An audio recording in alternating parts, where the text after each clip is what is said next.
Since we're breaking down some quarterbacks, let's get a break on quarterbacks. You guys ready? I'm ready. 1, 2, 3.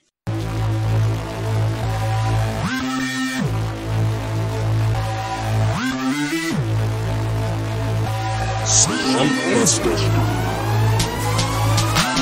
Quiet on the set. Make sure my mic is on. Aris, Dre, and Juju dog diving towards the pylon. Go for two, so damn rude. Recognize authority. Spitting tips for fantasy. No way you're outscoring me. Bold predictions with conviction every single day. Sports addiction, no restriction. Kicking game like Pele. He's the greatest. What's the basis? Pick an athlete. Let's debate this game. Outrageous trading places. Sudden death. Take 10 paces. Turn and shoot. Boys the truth. Mamba mentality. Future greats take their place. Dreams become reality. Low and outside, knocked it out the park. Your boy discovered fire like a rock with a spark. Refs acting like Neanderthals. Phantom flags, nothing calls. Heartbreak losses, tragic falls. Every week discuss it all. Settle in, listen up. Free your time like Andrew Luck. Show's about to start. I suggest you buckle up.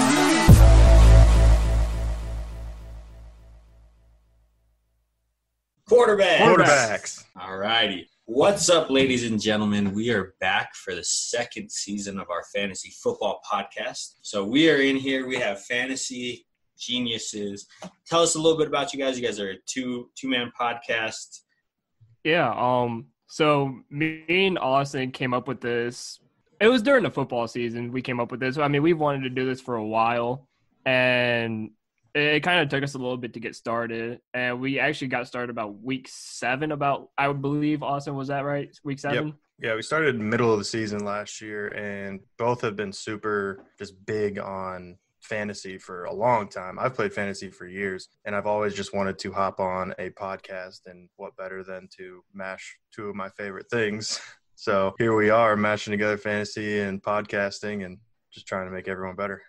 Luckily, I won my family league last year, so it gives a little bit of cred to the podcast because now I can say I actually have a championship under my belt, right? Proof and everything like that. So we got a little bit of a late start last year, too. I think we started in like August, but we're just rolling through. Luckily, the NFL is saving us through all this pandemic news, the draft, everything like that. They're kind of plugging along, so we're not hurting like baseball and basketball podcasts are. I'm a little skeptical on how the season's actually going to get started. I don't think it'll get started unless we get a vaccine, just because I don't see how you can have one whole team quarantined not being able to play. It's not fair to them. How do you guys kind of sit on that? I guess the way I see that is I think we still play. I still totally think we're going to play, but I'm assuming it's going to be with no fans, sort of exactly how the way the NBA is planning on opening back up. I just got notifications around here that our local team, Cleveland Cavaliers, are actually opening back up Friday. So they're going to start practicing and whatnot. So that's given me a lot of hope for the NFL season because I'm starting to see that the MLB is hoping for the 1st of July. The NBA is looking at roughly the same thing. So I think it looks good for us. Andrew? Yeah, I agree. I think it's kind of looking good.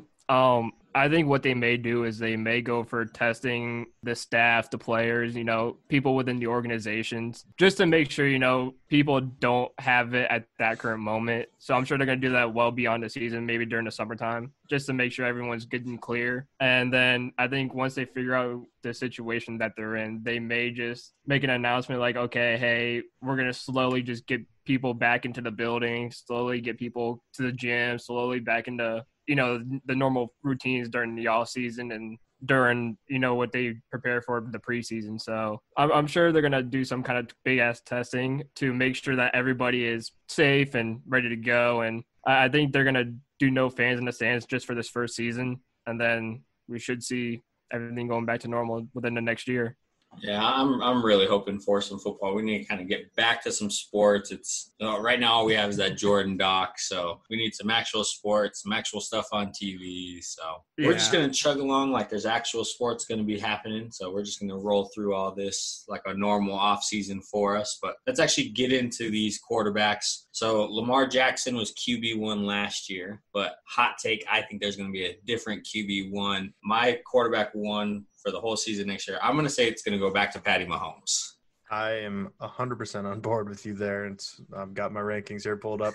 I'm with you there. Patrick Mahomes definitely will be the number 1 quarterback. He played 14 games last season, and his offense has only gotten better Yeah, For the offseason. And they're talking about Lamar Jackson's going to be running less, and that was a huge portion of his fantasy numbers. Exactly. So I'll buy into that. I'm also a big believer of the Madden curse. He's on the Madden cover. I mean, hell, they're talking about Patrick Mahomes broke the curse, but he dislocated his knee. Like, if that's not part of the curse, I don't know what is. Right. He still went down. He still was out a couple of games. It's bound to happen. It is bound to happen. Drew, who you got as your QB1? My QB1 is Patrick Mahomes, just like you guys Oh, said. I think the Madden curse is 100% real. I mean, I know me and Austin witnessed it when Peyton Hillis was on it back in, I believe it was 2011, 2012, when he went down with a huge injury. And like you guys said, Patrick Mahomes went down with that dislocated knee during the season. So, and I don't trust Lamar Jackson's arm still. I still think it's kind of sketchy, just a little bit, but we'll see what happens. I don't think Lamar Jackson's a QB1 right now. Yeah, no. So looks like we all are on Patty Mahomes for QB1, which hurts me to my core because I'm a Chargers fan. So it just means they're going to be hard as hell to beat. So we'll go right into QB2. I am probably another hot take. I'm going Dak. He's got some offensive weapons. He's going to continue. I think he finished his QB3 last year. He did. He finished behind Jameis. So I'm going to say he's going to continue that. He's going to get franchise tagged again like Kirk Cousins did, and they're just going to keep rolling that way for a couple of seasons. But Dak Prescott, QB2 for me. Okay, yeah, QB2 on my list. I do have Lamar here. So I have Lamar here. After watching him play, I know the dude's got it. I get that, but I just don't see any way that he can outperform Patty this year. There's going to be some regression. That's another reason I have him at 2. It's not to the same extent, but kind of look at Baker Mayfield last year. He had a much better rookie year than he did his sophomore season because teams had all that time now to see how he was going to play and what the offense was going to look like with him under center. They have that now. They've had an entire offseason and possibly more because of this whole situation to actually study and just learn everything they can about Lamar. And I think that will hurt him in the long run when it comes to this season. Yeah, I got Lamar Jackson as number 2 as well, just for the fact that when you talk about Patrick Mahomes can throw a ball behind his back 60 yards and it's a dime. But when we talk about Lamar Jackson, I think this year teams are actually going to start figuring him out and learning to stop him on the run and force him to throw the ball, and especially throwing it deep. And I don't really see that helping Lamar at all this year. I think they're going to force the ball on the ground a lot. And if you look at the AFC North, they built their defenses to stop the run.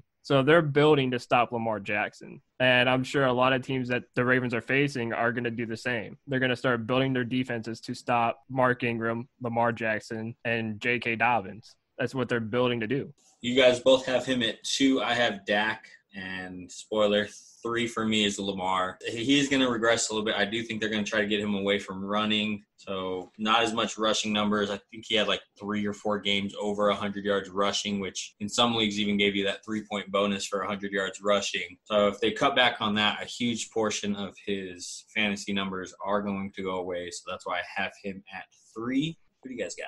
I have – this is a hot take. I've got Kyler Murray 3. Okay. I really like Kyler this year, and a lot of people would want me to have Dak here, I'm pretty sure. But just Kyler showed me something last year that just lit a little fire in me that made me really happy and really excited. Like, he's got me so unbelievably just excited to watch Arizona football, which I don't know if I've ever said in my life before. And then DeAndre Hopkins getting thrown into the mix just was like, oh, poured gasoline on the fire. Yeah. So I'm excited, and I think he can do big things this year, to the point, this is where the hot take part comes in, because Kyler was going to be high anyway. I feel that he, all things going correctly for him in this offense, doing what it should, I think he could outscore both Lamar and Patty Mahomes and end quarterback 1 this season. I think he has that ability. Big hot take. Big hot take. So for me, this is going to be an odd one because I got Russell Wilson at 3. For my main reason is Russell Wilson last season, and this is me personally, but for the first, I would say the first like 6-7 games, I thought Russell Wilson was MVP number 1 over Lamar Jackson. I thought Russell was just playing out of his mind, and he was putting up big numbers, whether it was running, passing, even touchdowns. I believe he had multiple like 4 or 5 touchdown games. And he was my number one go-to no matter what last season. So for me, I think Russell Wilson continues to show that he can be an MVP candidate and still be at least top 2, top 3 in MVP talks. So I got Russell Wilson at number 3. Yeah, as a fantasy owner, Russell Wilson's one of those guys that's just he's a slow starter. So at the beginning of the games, by like halftime, he'll have maybe like 6 points, which is what you don't want to see your quarterback have. But by the end of the game, he's at like 25 points. And so I had him on my team last year. He's annoying to have, but I have him at 4. So I don't think that 3 is such a high appraisal on him. He could jump up into that, QB1 stratus. But I feel like he's never going to be QB1 just because they run the ball so much. Yep. Yeah. But I have him at 4 on my quarterback rankings.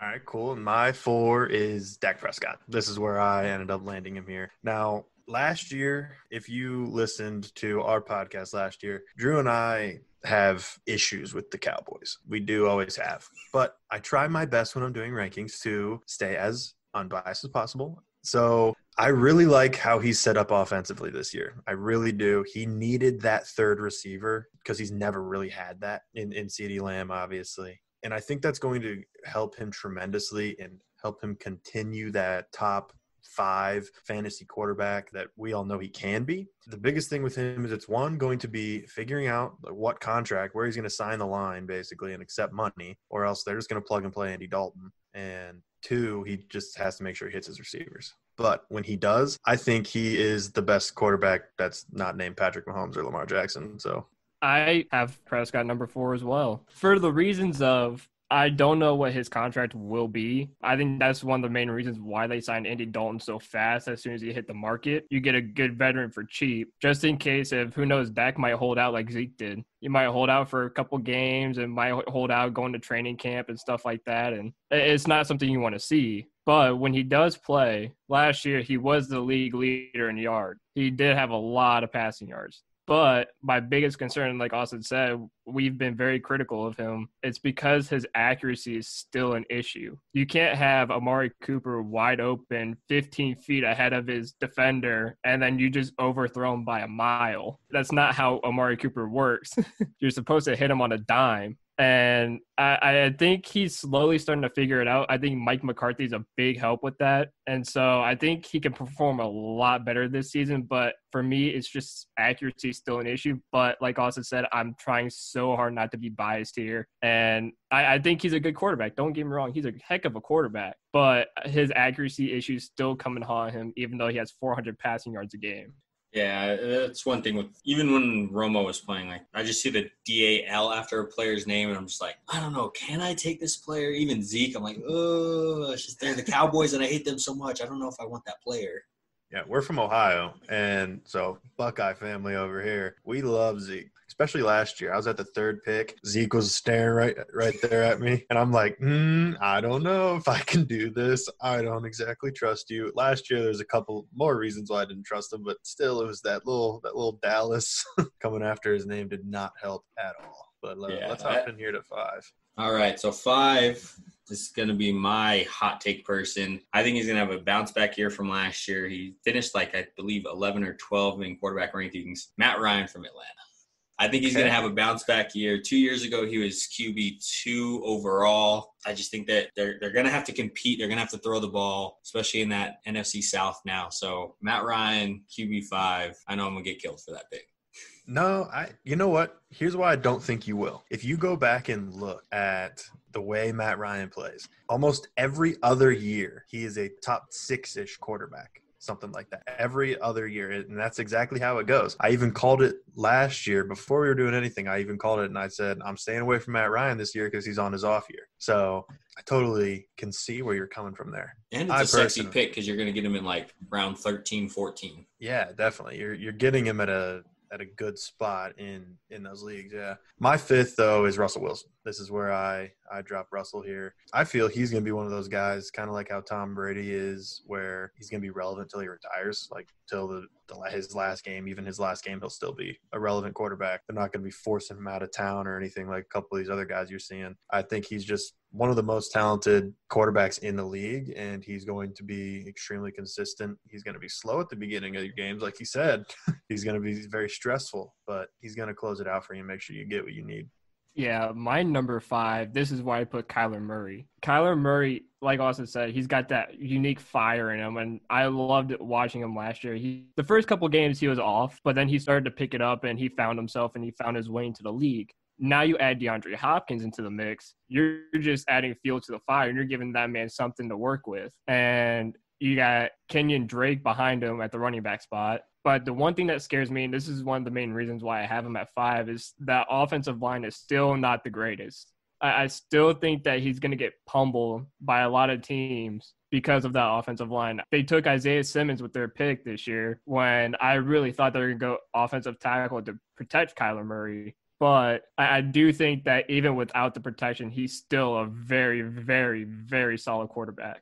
Yeah, no doubt about that. That offensive line does scare me. That's why I still haven't ranked him just yet. But my 6th quarterback, he's not necessarily a good quarterback, as we could tell from the playoff game that he played against the Texans last year. But damn, do I love their fans and slamming people through tables. Josh Allen from Buffalo. I love that they got Diggs. Singletary is going to be the main back now. There's not going to have Frank Gore trying to run the ball. So he's going to get passing yards up a little bit from dumping off Diggs down the field. So I have Josh Allen at 6. Don't forget about his boy John Brown either. He's a good man too. I am right there with you at 6, Josh Allen. I was an owner of Josh Allen last year and happened to wipe the floor with people in fantasy leagues. But I am so excited to watch Buffalo play. Because of Josh Allen, I've been starting to become like a little bit of a Buffalo fan just because it's so fun. He reminds me, and it's weird, but he reminds me of a larger Lamar Jackson because he's still going to use his legs.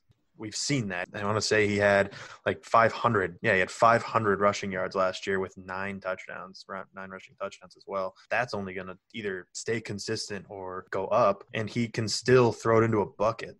So I just really like this. And give him Stephon Diggs. Stop it. He's not going to overthrow him. No. Not at all. My number 6, it might be a head scratcher to a lot of people, but I put Deshaun Watson at 6. I know it's a lot of sketchy for a lot of people because he lost D. Hopkins, but even without great receivers, not only can he run, but he's a great passer too. He's a very, very accurate quarterback. And even with an injured Will Fuller, he was still throwing dots to him. The only person I don't trust in that organization is Bill O'Brien. I'm sure everybody says that because Bill O'Brien is probably the biggest idiot on planet Earth besides Dan Snyder. I want him in a fantasy league so I can trade somebody for like a kicker. Right? Yeah, I think we all would, just to see how he would react. I'll just send him a bag of potato chips, and I bet you he'll give me Christian McCaffrey. There you go. But, yeah, that's where I have Deshaun Watson. I have him at 6. I think he's a relatively great quarterback. I think even with a weakened offense a little bit, I still think he could take that team to a playoff. All right, so we'll hop on to 7. This is where I have Kyler. The O-line, I think he's going to be more of a second half playoff darling for your teams. First half, I think they're going to be a little bit of a slow start, but I think that second half and then into the playoffs, he's going to carry a lot of teams. I have at 7 here, I've got Drew Brees. I know he's getting up there in age. He, for all we know, could be his last year or whatever the case may be. I still think that having Michael Thomas on your team, you're going to be a top 10 fantasy quarterback no matter who's throwing to him. He will catch anything. That helps, and it's also he's an all-time great. He just is. He's gonna the leader in now like 8 different things, and Kamara's gonna have that bounce back year. Kamara was hurt, and then so was Breeze as well, which hurt Kamara in the long run. But I just see Drew Brees hopping right back to what he was just 2 years ago at this point. Yeah. And I don't know if me and Austin are on the same wavelength, but we did not share our rankings. But I have Drew Brees at 7 as well. And like Austin said, man, him and Michael Thomas, which the 2 best duos in the NFL, insane. And adding Emmanuel Sanders into the mix, you just added another great receiver to that core. And you cannot pass up on Drew Brees ever because every single season, I always think, man, this could be a Saints Super Bowl year. This could be a Saints Super Bowl year. This could really be the Saints' time. And I'm still on that train right now where I still think in the NFC, this could be the Saints' year to where they can make the Super Bowl because they're just adding more and more pieces. And Sean Payton is such a genius. So that's I don't why I know got about that. Drew Brees. I think the refs are going to screw you on that one. Yeah. We'll have to talk to the rest for a minute. I'm just a pick behind you guys. I have Drew at 8. Okay. So usually we've seen the last couple of years, not last year because he had 5 games off, but the year prior and the year before that, late in the season, he kind of trails off fantasy-wise because of his numbers. His arm seems to be getting tired. So that's why I have him at 8, but I still think he's a top 10 guy. I mean, like you said, the receivers that they just brought on, you have Kamara, dude's a stud. So, I mean, I still think he's top 10, but I have him at 8, just one slot behind you guys. Cool. Yeah, at 8, I've actually got Matt Ryan. That's where I ended up throwing him here. I think the Atlanta offense is going to be just rolling, absolutely rolling. And I know they lost Hooper, which I'm sure Atlanta's a little bit upset about, but that just means Ridley's just going to be able to eat so much more. And they still picked up Hayden Hurst. They still got Hurst, so I feel like Cooper's red zone targets are just going to go to Hurst, but all the rest of the yards are going to go to Cooper. Yeah, go to Ridley, yeah. And I totally am with you there, and Matt Ryan is just going to be slinging all those things to him. So, again, this is his bounce-back year. This is his on year. This is the year that I like Matt Ryan, so I've got him in here in my top 10, and we've already talked enough about him, so I will go ahead and defer you over to you, Drew. Well, you didn't really have to because I got Matt Ryan at number 8 as well. Oh, my gosh. Nope. So no difference to that. Matt Ryan at number 8. He's got Julio Jones. They just picked up Todd Gurley in the offseason. And you just got Laquan Treadwell as well in the offseason. So you picked up a great running back and a solid receiver from Minnesota. And I see nothing but a good year for Matt Ryan. I think this offense picks up. You lost Hooper, but you got Hayden Hurst, who's going to pick up those red zone targets. And Hayden Hurst is still a bully, too. You can use him in the middle of the field, and he will bully you. So you're just adding pieces around Matt Ryan, which is only going to make him better on his on year. All righty. So our QB 9, this is where I have Deshaun Watson. I don't like the offense. They got Johnson. I think he's beyond his usability. I don't trust him anymore. And then you go from DeAndre Hopkins to no fault of his own, Brandon Cooks. He's just always hurt. And then you have opposite him, Will Fuller, who's always hurt. He's going to be thrown to grocery boys by week 7. So I still believe in his athleticness and everything like that. It's just I just don't see him being that explosive this year. It's funny. I'm with you as well at 9 with Deshaun. He took the words out of my mouth because they gave away D-Hop for air. And then I don't trust Johnson either. I don't. Now, Cooks, I want to have faith in him so bad, but I know at some point he's going to get hurt. And, yeah, same thing with Fuller. So you're right. He is going to be throwing to grocery boys like you said. But, again, I totally believe in his athletic ability, his football knowledge, and he's going to get the ball to whoever's there. It's just on them to get open. If anything, he'll just run it himself. Right. Yeah, at number 9, I got Josh. This is why I got Josh Allen. For me, yeah, he's got a great cannon, and I was harsh on Josh Allen before he got drafted because I just thought he was just another Brandon Whedon, a guy with a great arm and just, overthrows and misses everybody left and right. But he's been proving me wrong because out of all the quarterbacks out of that draft class, he has the highest ceiling out of everybody. And he proved it last year. You add Stephon Diggs, and you're just giving them a great target next to John Brown. And I think they can do a lot of damage now that New England's out of the question. The Bills are going to run that table now. They're going to run the top of the AFC East. So I have a lot of faith in the Bills this year. I got them winning the AFC East too. You don't have the Patriots winning with Stidham? Stop it right now. Oh, are you kidding me? Stidham's going to be the next Brady. Yeah, 10 is Stidham. No, I'm just kidding. Number 10 for me, I feel like is going to make you guys pretty happy. I think this is going to be his breakout year. They did a lot to I see you pointing at me. They did a lot to help out with that offensive line. They got a tight end to bring in. They got an offensive-minded quarterback who isn't named Kitchens, who stinks. Baker Mayfield. There it is. Hey. Top 10. This is going to be his year. He's going to go back to his rookie season. He's going to be a darling. And this is also my sleeper for the year. Okay. Wow.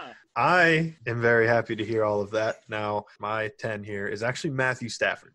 Matthew Stafford is just a robot, I'm convinced. The man played an entire season nearly with a broken back. Now, I don't know if you guys have ever had a broken back. I have not either, but my father has, and he has explained to me how excruciating painful it is. I've slept wrong on my back before, and that's terrible. Yeah, imagine it being fractured and broken. This man played football through it.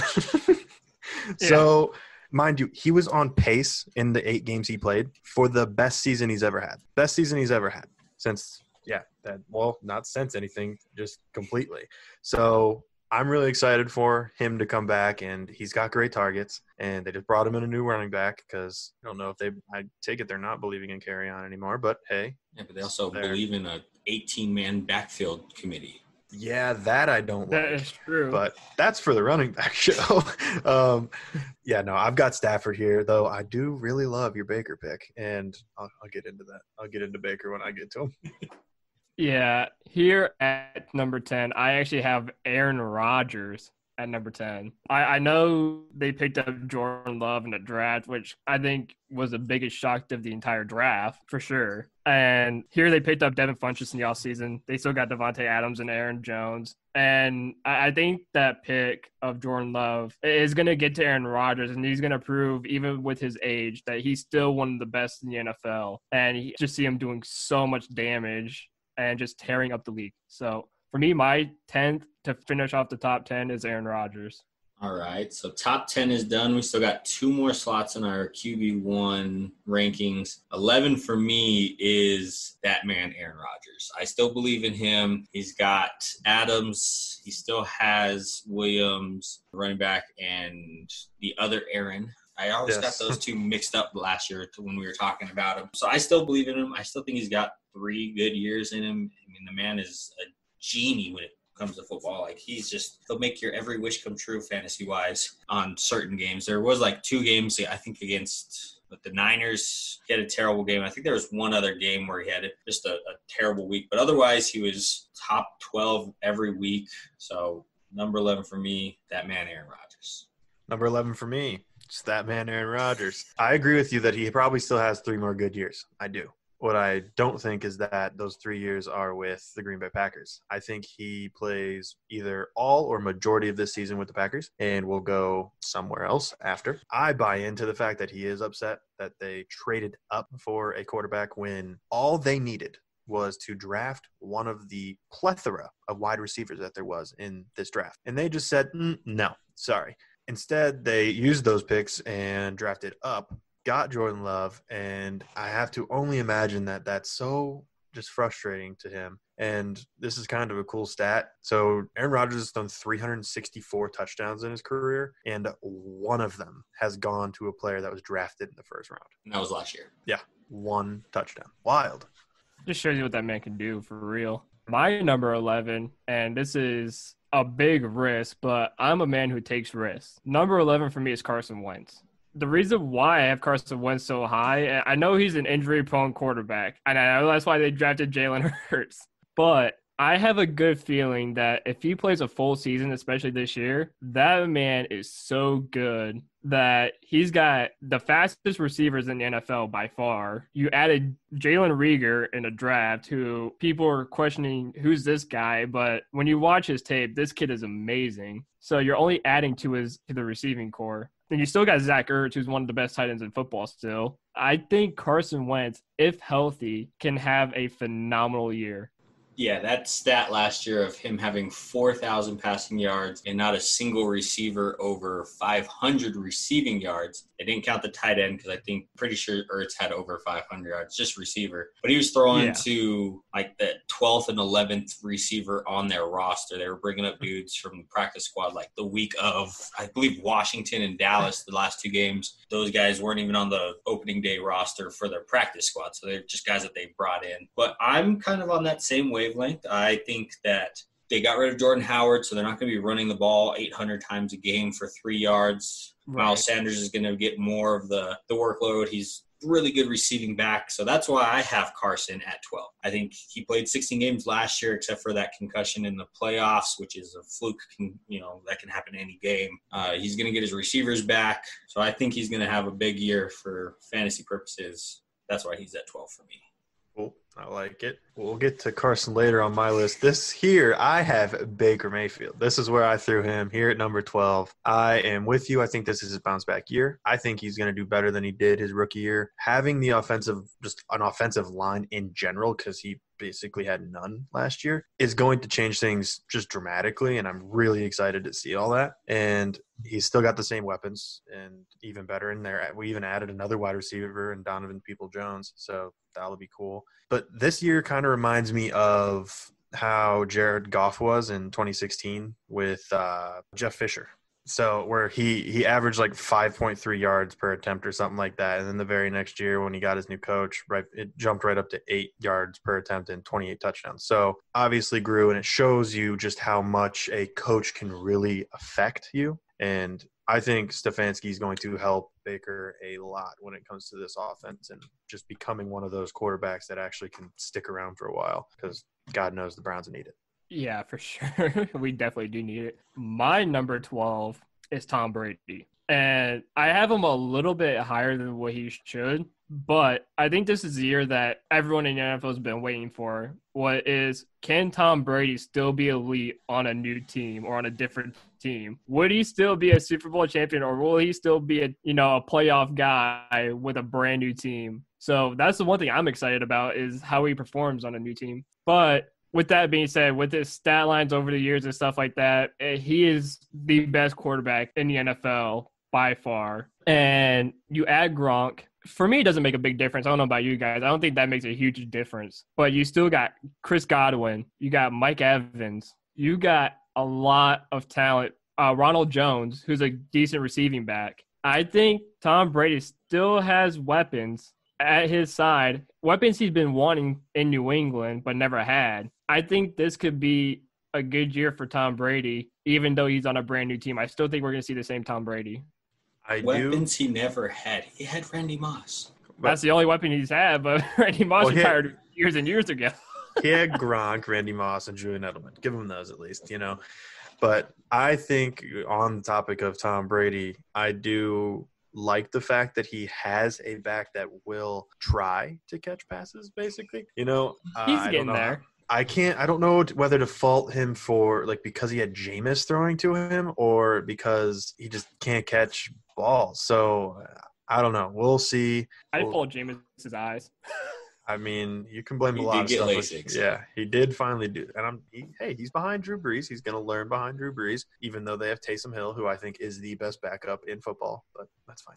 All righty, guys. So we are all finished up with our QB1s on the field. Now we're going to help you find that QB1 off the field. And this is that QB1 in manscaped.com. The best manscaping product out there. They're legit. Right now they have that Manscaped 3.0 perfect package. What that is it's the lawnmower 3.0. No nick technology. I don't know about you guys, but if you've ever nicked your balls while shaving, it hurts. So they got the no nick technology. They have the moisture wicking boxer briefs, which I got, and I got to tell you, those things really do work. Lawnmower 3.0 also has an LED light, which helps you out with those under parts where you can't really get the light shining for you. You're laying on your back with your legs up in the air. You don't got to do that anymore. So right now, we're helping out our listeners with Manscaped. Use promo code SLUMP for 20% off and free shipping. Also, for a limited time, if you get the Perfect Package 3.0, you're going to receive 2 free gifts. The Shed Travel Bag, valued at $39. And guess what? Those boxer briefs are going to be free for you as well. So get the perfect tools for your family jewels. Again, manscaped.com, promo code SLUMP. Now, Julian is going to be mad at me if I don't ask you guys this. Do you have any terrible or funny manscaping stories? I do know that the first time I did nick myself pretty bad, to the point where I'll admit this. I'm man enough to admit this. I sat in my bathroom and cried for probably 10 minutes because I was afraid that I seriously damaged myself. Yeah, it was rough. Oh, wow. Yeah, that's probably got to be the second worst behind our producer Chris's story. That one was pretty bad. He mangled himself pretty bad. Oh, no. No. I wasn't bad. I did nick myself, but luckily enough, it wasn't bad enough to where I was in tears or anything. It was just, Thanks. I nicked myself. Well, hey, at least you're man enough to admit it. Right. That makes you a big man. Mine was just one of those small natures, I didn't notice that until I did. a day later. But all right, guys. So like we said, QB1's on the field, QB1's off the field. Manscaped.com. Remember, use promo code SLUMP for 20% off and free shipping. So let's get into these QB2 guys. This one has got to be another one that hurts me to the core. They did a really good draft. Drew Lock from Denver. I think he's gonna have a big year. He's got some studs at receivers. They picked up a tight end that he played with in college, so he's gonna have, that safety net right there because he already knows him. I think Fant is gonna continue to develop. Drew Lock from Denver. I hate to say it, but QB 13. He's gonna flirt with that QB1 at the end of the year. That's who I have at 13. I really enjoy that. Now, I have Carson Wentz here. This is where I end up plopping him. And just like we said earlier, I'm excited. He played finally a full 16 games last year, and he threw 27 touchdowns, which was the second most he's ever thrown. And he's still rushing a little bit. He almost hit 300 rushing yards, which, whatever. I mean, from a quarterback that you're not expecting to rush too much, I'll take 300 yards. So, but yeah, the 4,000 yards that he threw to, and then all his receivers having less than 500 was absurd. And hoping that his receivers are healthy, it'll be nice to see him with weapons that he can confidently rely on to be there week in and week out. Yeah, so my 13, and I cried writing his name down in 13, but this is where I got Baker Mayfield.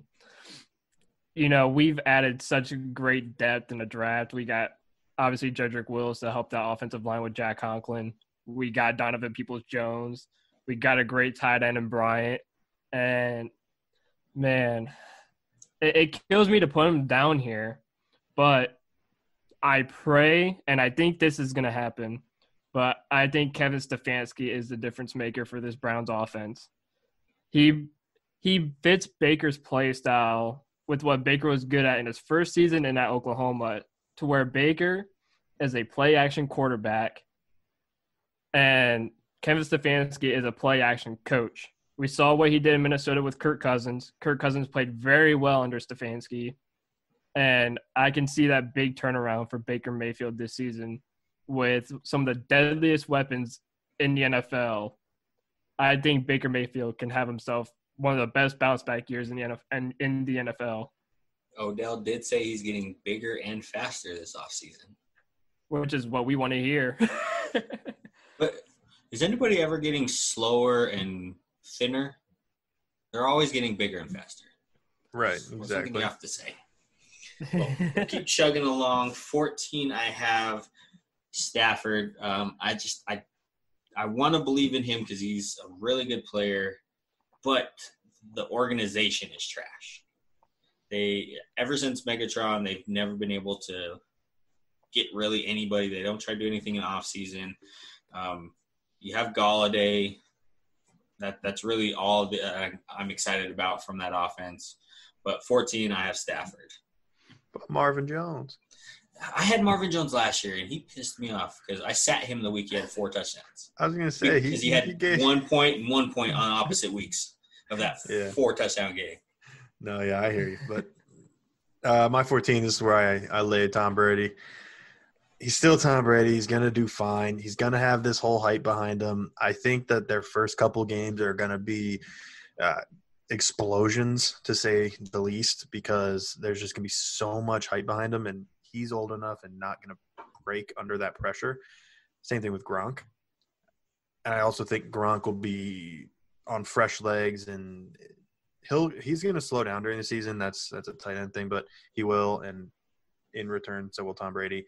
But he's got some deadly weapons out there, and Tom Brady's still going to be – he still can pass the ball extremely well with the best of them, So I totally expect Tom Brady to be at least top 15 quarterback. So that's why I'm here at 14. Now, I think I have a shocker here at 14. So I don't know where he lands on your guys' list, but for my 14 is Daniel Jones. Yeah, I see that face on Austin. Daniel Jones is my number 14. He's got Saquon Barkley, one of the best backs in football. Darius Slayton's a heck of a receiver. You got Evan Ingram, who's a great tight end. You got Golden Tate from Detroit last year, who's a great wide receiver. And you add they made a big move in the draft in drafting Andrew Thomas in the fourth pick because they really needed a tackle to protect Daniel Jones, and they did just that. Daniel Jones played very, very well last season in my eyes. Even though the team record didn't show it and all that didn't show it, he has so much promise, and he's getting weapons around him. I think this could be a good year for Daniel Jones, and I think the New York Giants could be a big surprise this year if they stack up that defense. They do play in the NFC least, so anything's possible in that dang division. Right. Rounding out top 15, this is where I have the GOAT, Tom Brady. He's always been big brother to the Chargers, so I'm glad to see him in the NFC and no longer in the AFC. I'm really excited to see how they are going to mesh his playing style, which has been, 1 to 3 steps, quick precision routes, versus Bruce Arians' offense, which is, 5 to 7 drops, drawn out, throw the ball downfield. So I'm excited to see how that is. I still think that with the weapons they have, he's still going to be a top 15. But it's going to be a fun season seeing if they do fall on their face. And we know it really was Bill Belichick and not Tom Brady. Right. I think that they're going to have to kind of tailor that offense a little bit more towards the 2-3 step drop precision pass, because I don't know if his arm will be able to take constant battering of, just bombs downfield. So don't get me wrong, they're going to do it. It's Bruce Arians, but I just think that they're going to tailor it a little bit, kind of slow it down a tad just for Tom to be getting those passes off. Now, at my 15, this is where I put Drew Lock. That's why I really enjoyed you having him up kind of high as well, because not many people actually have him as high as I've been on him this year, especially. I just think that the Broncos have – you look at these combinations of receivers and just offensive weapons, and just to name Jerry Jeudy, Cortland Sutton, Hamler, Melvin Gordon, and Noah Fant. I mean, that's some of the best offensive weapons you can ask for in the league right now. Especially as a young quarterback. Yeah, exactly. Especially as a young quarterback who's trying to really show, like, hey, I'm the real deal. I'm it. So I'm really excited, and Drew Lock is someone I am targeting heavily and is also my sleeper. Okay. So my 15, this is where I have Matthew Stafford.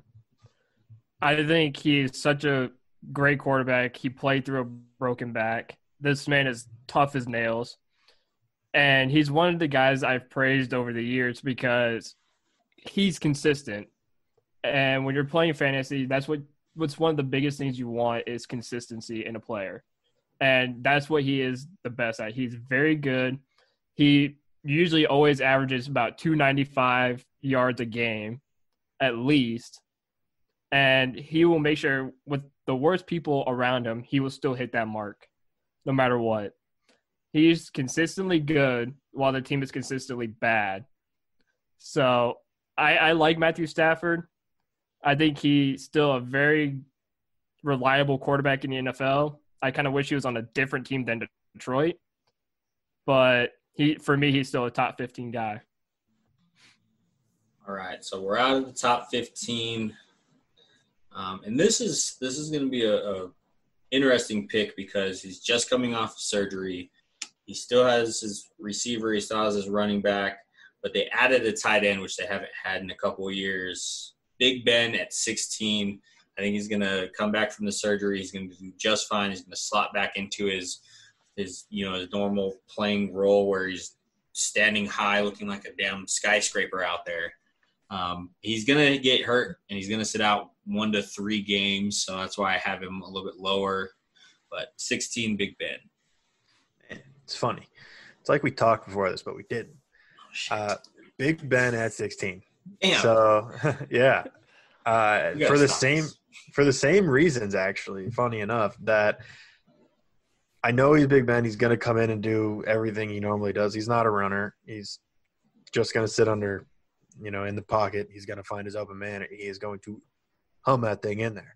So I'm just worried that he's going to take one big Myles Garrett sack and then be injured for a couple of games. Again, that's why I have him lower. If I was confident that he was going to play a full season, I probably would have thrown him more up where I had Carson Wentz at 13.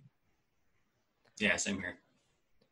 So you guys are going to laugh at this because I also have Ben Roethlisberger at 16. So I think he's going to come back. He's going to be just fine. The one thing that does concern me is that shoulder that he did break, which is funny because he broke it while throwing the football, which is, for me, kind of hilarious because that shows you're getting old. And, yeah, I think he just comes back and he fits right in. He's going to miss a few games. I think he's going to injure something else. Either that he's going to re-injure that shoulder or that elbow, my bad. But it's going to be the same old Steelers. I do have a question in regards because we said Big Ben and we all picked him. Now, regarding Juju, I've heard a lot of reports recently that Juju is not going to play for the Steelers next year. Do you guys think that he has another offseason? Because I totally account his offseason, like his bad season last year, to the fact that he did not have Big Ben throwing to him. Let's see. Yeah, no, I think once Big Ben retires, they're going to ship off all their people. They're going to blow it up. They're going to restart. There goes Juju. There goes Connor. Bud Dupree, who's their big name on defense, he's going to go. But, yeah, he had Duck Hodges and Caven Head. What the heck is his name? Rudolph. Rudolph, there you go. So he's so irrelevant that you don't even remember his name. He just couldn't really do much from having those guys. So, yeah, he's going to benefit from having Big Ben back. But if Big Ben's gone after this year, I think they're just going to blow it up. Yeah, I'm with you. Yeah, I totally agree. I think this whole thing is going to end after this year. All righty. So then on to 17, where all three of us have Kirk Cousins. Maybe. No, I do not. I don't either. All right, so I have Kirk Cousins. They really didn't lose much. I mean, they lost Diggs, but then brought in Jefferson. Cook is still there. Thielen is still there. He's still got his two tight ends, and Irv Smith and Kyle Rudolph. I think he's going to be that middle-of-the-road guy. He's going to have his up weeks. He's going to have his down weeks, and he's going to finish middle of QB2. So not a sexy pick here, but that's just where I have him slotted. Yeah, 17, I am actually looking here at Ryan Tannehill. I think Ryan Tannehill played great when he was on the field last year, and I know that a lot of his job and a lot of the millions he was just paid is going to be to hand the ball to the monster that is Derrick Henry. And that's fine because they're going to pass.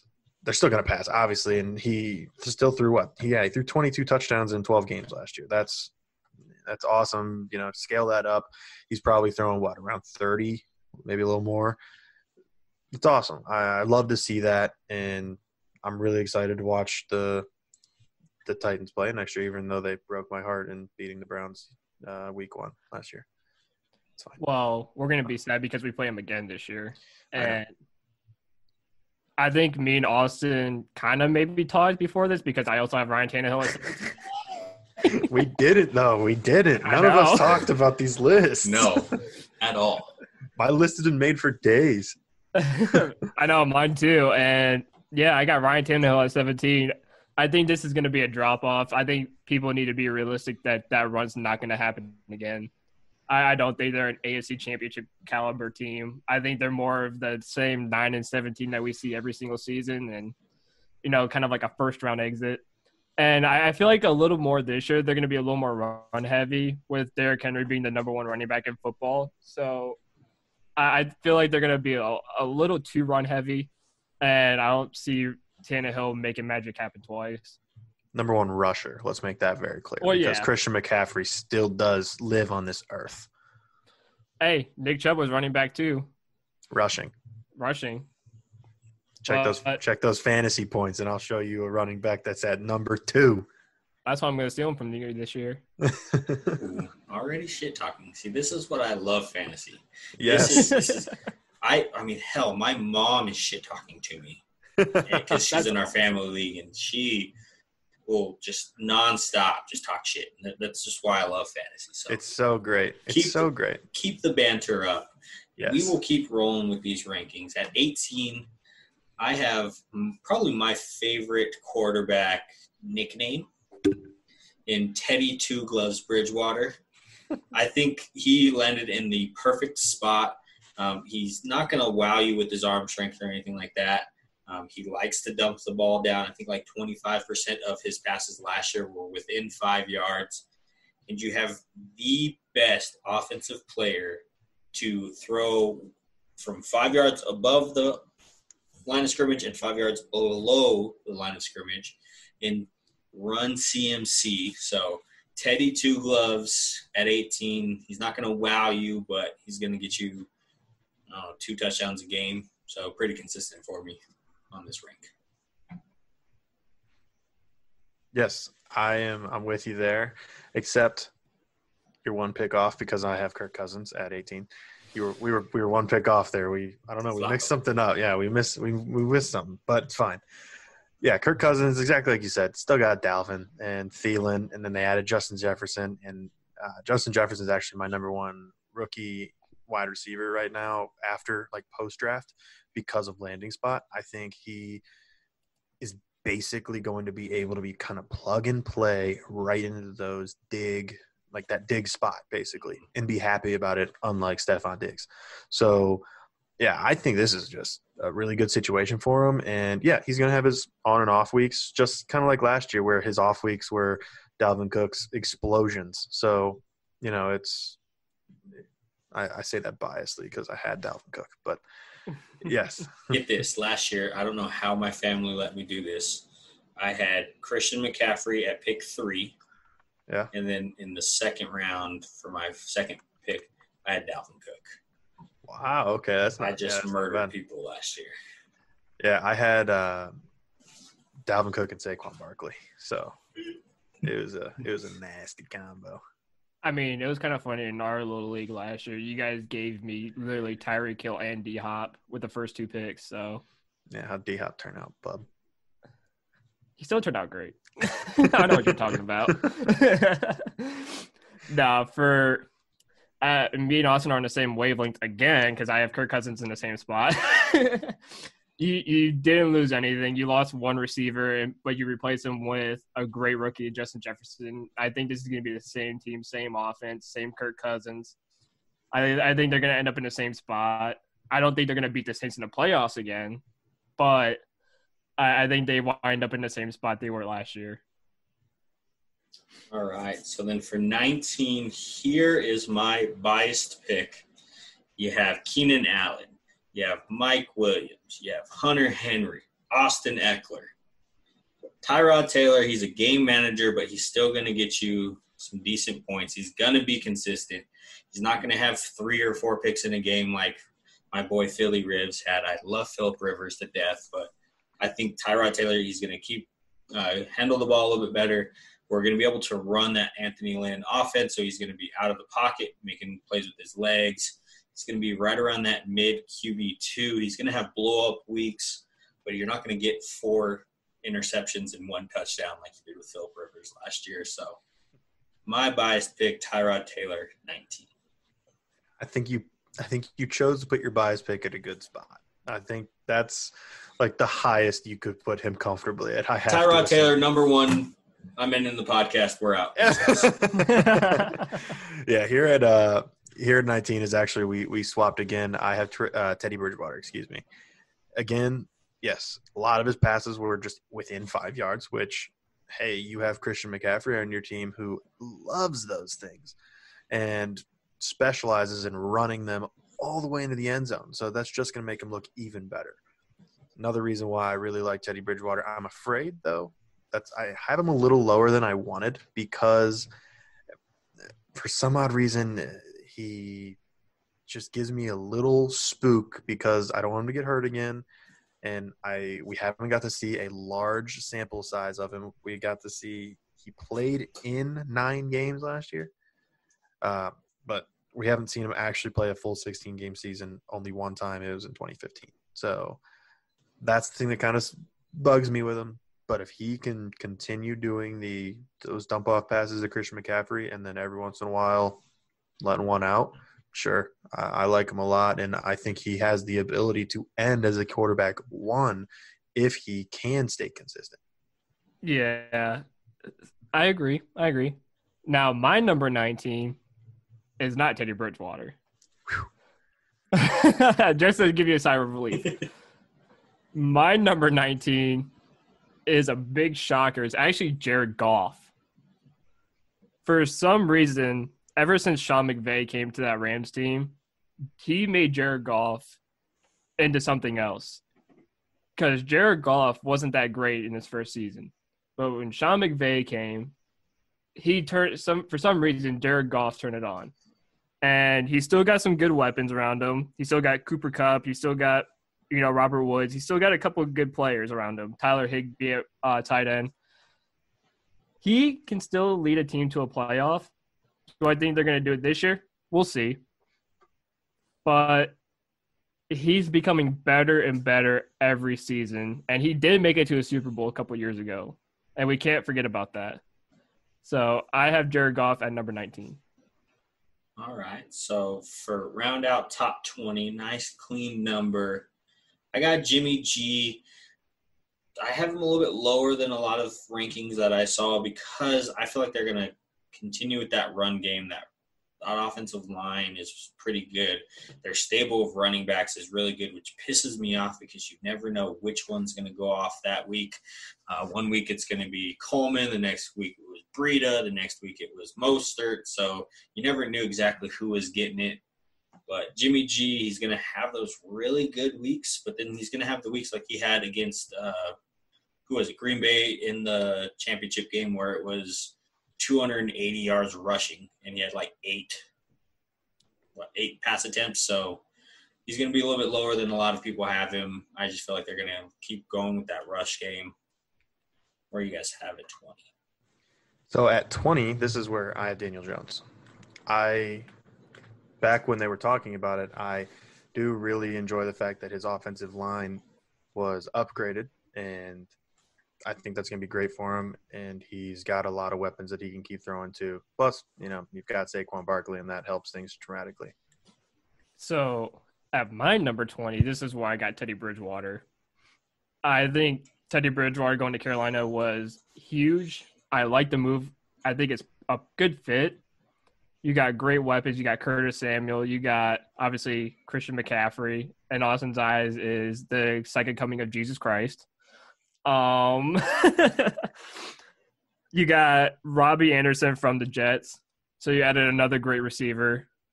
And I think this – because he's also my sleeper pick too, Teddy Bridgewater. I think this could be a great year for him.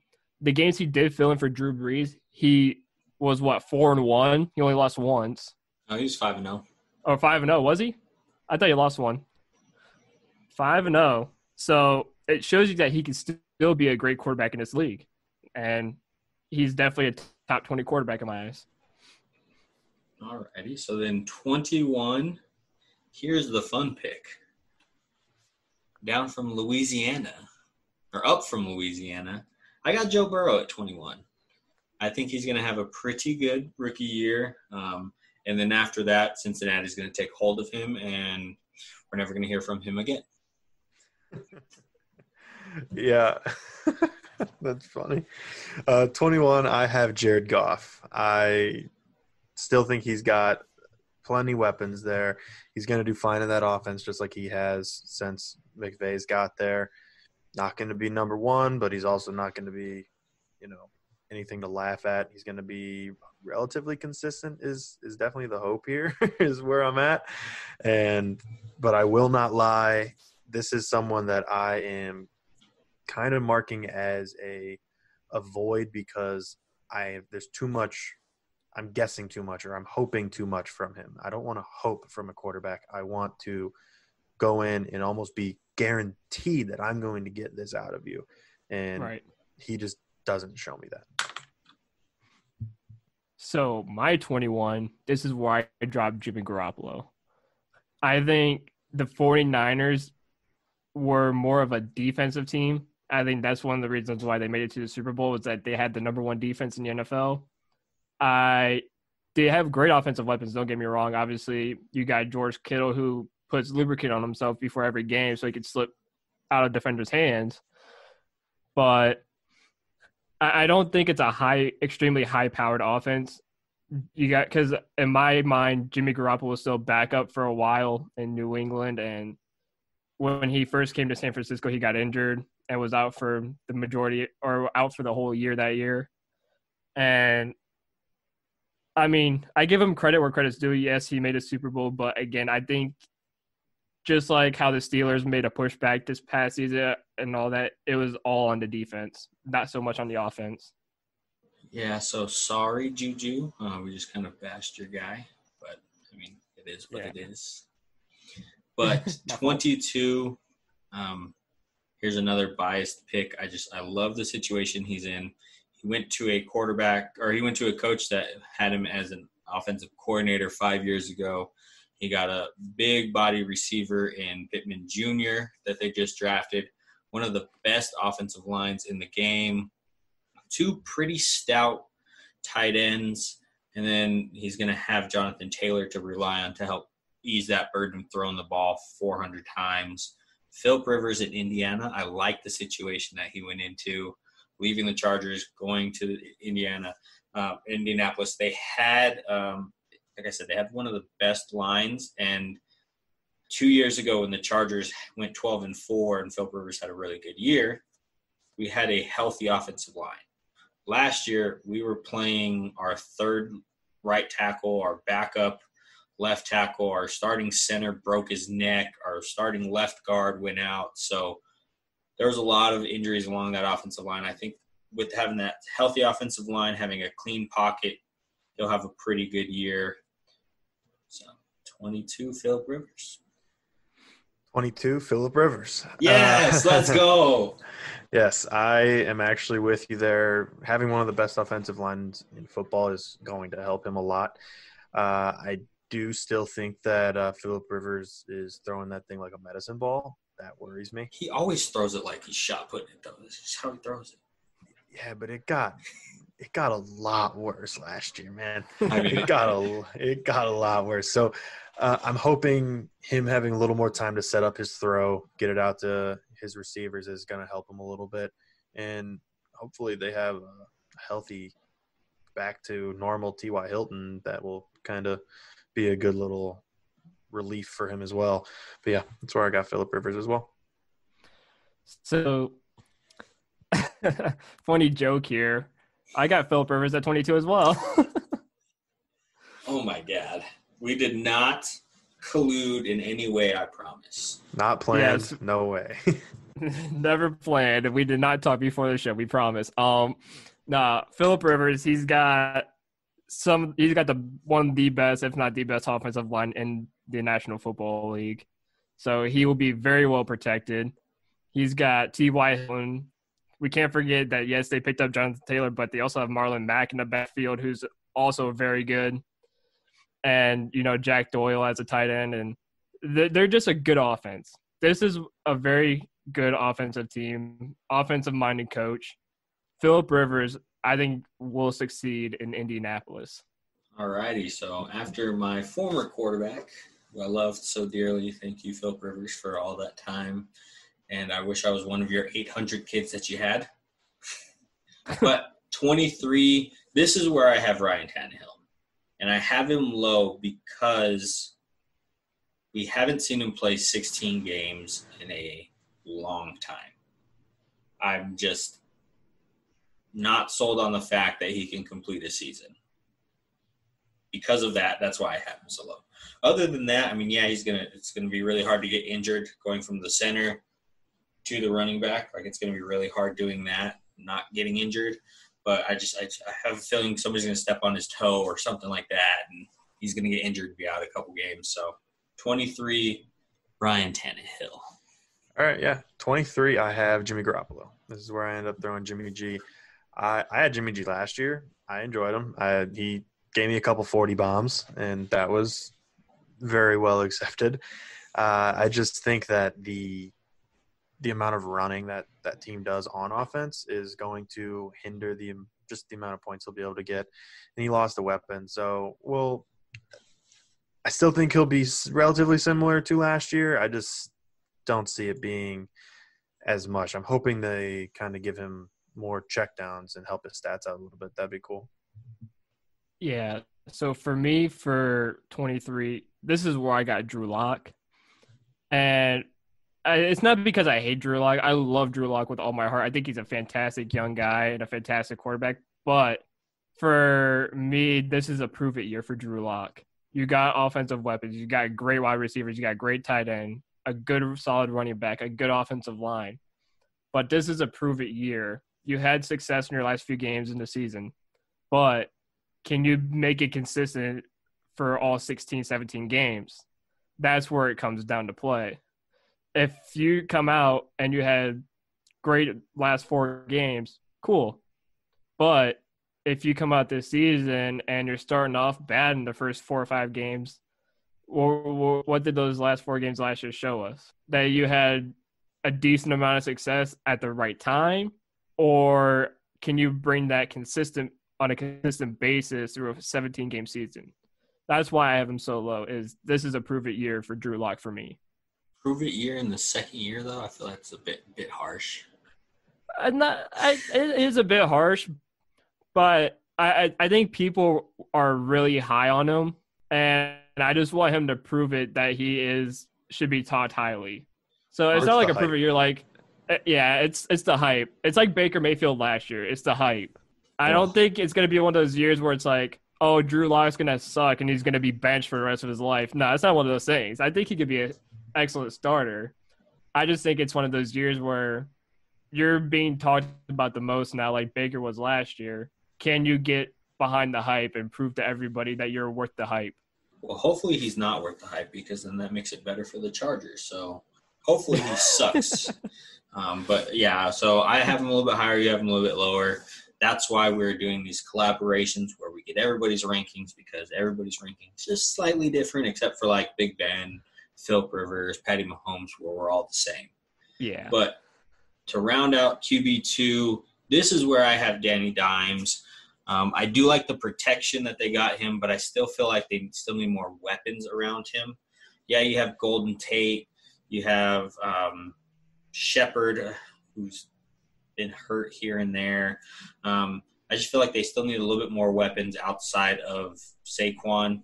So Danny Dimes is going to round out QB2 for me. Okay, and 24 for me, you'll probably like. I have Tyrod Taylor here. QB1. Now, Tyrod Taylor at 24 for me, just Tyrod Taylor in general is a big if, because I still feel, and I still think it's the best option for them, being the Chargers, they sign Cam Newton, because that's just, I think he fits in LA. He's got like that LA mentality. He's the healthiest he's ever been. I know he has to say that. Been watching some of these videos he's been putting out. He's not limping at all. In other ones he was limping. He just looks good, and it got me excited again to watch Cam Newton. And even just if there's if there's a chance he can go back to what he was. I mean, he was the MVP. He was the MVP of the league. And if he's telling you that, hey, and his whole team is telling you that he can do that and he's that healthy, I don't understand what's taken them so long to actually sign or get anyone to sign him, basically. The only thing I can think of is that it's because no one can actually get a physical done right now because of this whole COVID stuff going on. So yeah, if it's a normal offseason, he's signed already. Right. And now off of Cam Newton, if that does not happen, Tyrod Taylor, I still feel can be the quarterback 24. He's got plenty of weapons there. And, I mean, Philip Rivers could do it in his old age and throw it like a medicine ball. At least Tyrod Taylor won't throw it like a medicine ball. We just need Tyrod not to get hurt. That's all. So my 24 is going to be a shocker to you guys, because I got Sam Darnold at 24. I think for me, you just picked up a couple of solid pieces. You got Brashad Perryman. You got Mekhi Becton in the draft to protect you at the offensive line. You just signed Frank Gore yesterday. Hey, I see that face, Austin. Don't act like I can't see your face. But you have Le'Veon Bell in front of Frank Gore, obviously. The reason why I have him at 24 was when he came back from mono, he actually played really well. He made the team 7-9, which is better. We can't say anything, Austin, because he finished better than Cleveland still. So he came back, finished 7-9, and he showed us why he can be such a great quarterback and how much the Jets missed him in those first games where he had mono. So for me, this is where I got Sam Darnold. I think he can be an excellent quarterback when healthy, and you just bolstered your offensive line. You got a couple of good offensive pieces from the last few days and the last couple of weeks. I think Sam Darnold could really lock it down and be really good. I agreed with everything you said until you confidently said Frank Gore as like an offensive weapon. Hey, did you? Frank Gore had a good year last year. Yards per carry. Ain't nothing to sneeze at. I'm just saying, he is going to be so obsolete in that offense. It will mean nothing. Can we just go back to the fact that I never thought I'd hear ever in an NFL talking point when he came back from mono? Right? when he came back from mono, still threw 3,000 yards. I just don't. I like the pick. I don't believe in Gase. Right.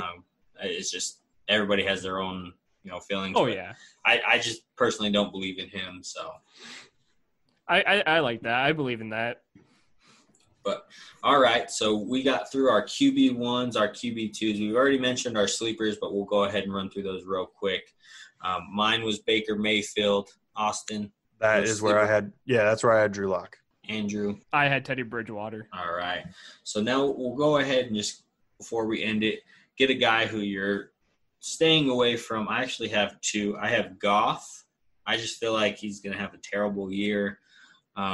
And then my second is Carr. I feel like he is going to get replaced this season by Mariota. Just a gut feeling I have. I don't feel like Gruden is sold on him. In LA, they're going to need to make flashes. So Mariota is going to supplant him like Tannehill messed up Mariota's season last year. So, Austin, who are you staying away from this year? Well, I already mentioned one, so I was going to mention another. But I already said Goff, and then you took my other one in Carr. So I will bring my third in Stidham. Don't touch him. He's gross, and he's not worth it. He is not Tom Brady. Belichick cannot help stupid. I mean, he only threw a pick six. I mean, that's his career highlight so far. I mean, I shouldn't say stupid, but you can't help the untalented. Like, he is not NFL worthy. Watch this bite me in the butt, but he's not NFL worthy. He's not. He's gonna go win the Super Bowl in 2 years just because of you. I hope not. Yeah, I'm gonna go with Julian here. I'm gonna go with Derek Carr as mine. John Gruden was never high on him, even before Gruden became the coach of the Raiders. Gruden absolutely did not like Carr, and I could just see him being replaced by Marcus Mariota at the beginning of the season. All righty, so there it is, guys. There's our first fantasy podcast of the year. QB rankings, who you should stay away from, who we feel like is going to be a sleeper. Before we head out, obligatory plug for all of you guys' stuff. Where can we find you? Socials? Tell us the whole deal. Yeah, so we are the Fantasy Geniuses. That's going to be, you search that up, you're going to find us. The Fantasy Geniuses podcast. We're on Spotify, Apple, Google, and Anchor as well, along with many more. You can just go ahead and do a quick search and go ahead and look up the Fantasy Geniuses on our socials, and you'll find us there. All right. Well, hopefully we have an awesome season ahead of us. We're going to be back next week to break down our running backs, where I'm pretty sure all of us are going to have the same number one again. What? I'm sticking with a certain white running back. I'm pretty sure you guys can guess who that is because there's not very many of them in the league right now. But we will be back next week. If you are listening to this, you already know where to find us. Slumpbuster FFB and Slumpbuster Pod on Twitter.